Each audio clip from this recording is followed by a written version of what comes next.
இந்த மக்களுக்கு உண்மையாக இல்லை. உண்மையாக இருந்திருந்தால் இந்த இளைய தலைமுறை வேலை வாய்ப்பு இல்லாமல் 1 கோடி பேர் இருக்க மாட்டான். எதிர்கால சிந்தனை கிடையாது.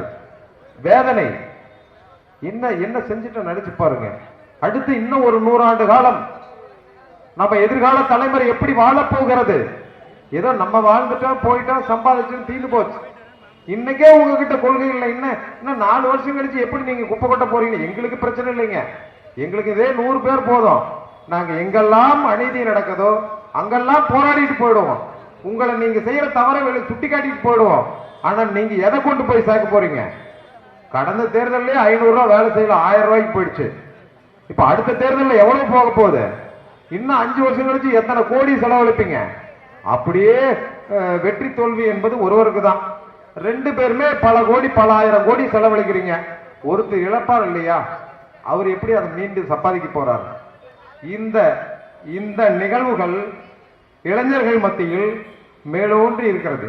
இன்னைக்கு விஜய் அதை தாங்க, விஜய் கிட்ட எந்த பிரதிபலனையும் பார்க்காத லட்சக்கணக்கான இளைஞர் ஓடுறதுக்கு காரணம். அதை உருவாக்கின மிகப்பெரிய பாவைகள் நீங்க தான்.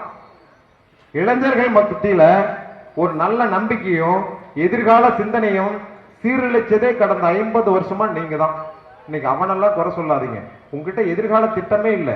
இன்னும் 10 வருஷம் இல்லை, 20 வருஷம் விட்டாலும் நீங்க இலவச பஸ் பாஸ் தான் கொடுக்க போறீங்க. ஏன்னா அதுவும் நட்டம்.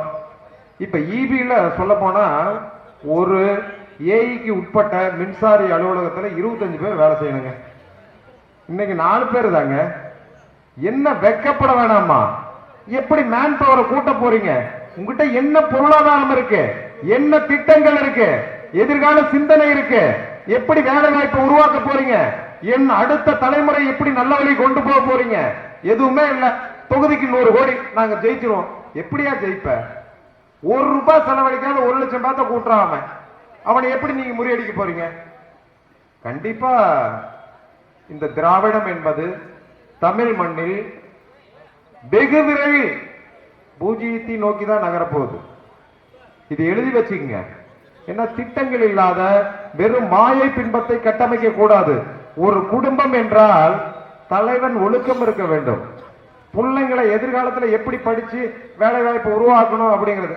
சும்மா கடனை வாங்கி வாங்கி வாங்கி பையனுக்கு செலவு பண்ணல அந்த குடும்பம் விளங்காதுங்க. அதாங்க நாடு. ஒரு குடும்பம் எப்படியோ அதே போலதான் ஒரு தேசம். திட்டமிடல் வேண்டும். கடனை வாங்கி வாங்கி உங்க குடும்பத்துக்கு பாரத்தை சுமத்தினா அந்த குடும்பம் எப்படியா கட்டும்? என்ன தெளிந்த சிந்தனை இருக்கு? யோசிச்சு பாருங்க. ஏதாவது ஓட்ட போட்டோம், ஒரு நாளைக்கு 1000 ரூபாய் வாங்கி ஓட்ட போட்டோம்னா எதிர்கால தலைமுறையை அழிக்கிறதா அர்த்தம். அடுத்த நம்ம பிள்ளைங்களுக்கு கொல்லி வைக்கிறதா அர்த்தம். சிந்திக்கணும். இங்க இருக்கிறது 50-100 பேர் தாங்க. போதுங்க. இந்த கொள்கை பிடிப்புள்ளவும் போதும், இந்த தேசத்திற்கு போதும். நாளைக்கு இந்த இளைஞர் பட்டாளம் போதும் இந்த ஆட்சியை அகற்றுவதற்கு. நான் ஒருத்தம் போது இந்த தொகுதியில பிரச்சாரம் பண்ணா யாரை வேண்டுமானாலும் முறியடிப்பேன், தோலுரிச்சி கிழிப்பேன், என் தமிழ் சமூகத்தை தட்டி எழுப்புவேன். எனக்கு இறைவன் கொடுத்த வரப்பிரசாதமாக கருதுகிறேன்.